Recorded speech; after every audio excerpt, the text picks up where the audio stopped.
Olá, crianças! Nós vamos brincar agora do pula fogueira.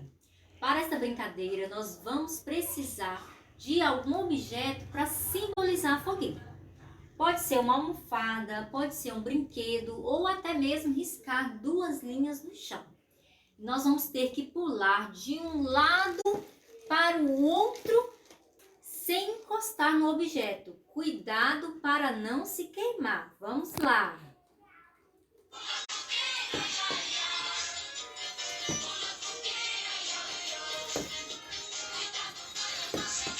Pule várias vezes até cansar.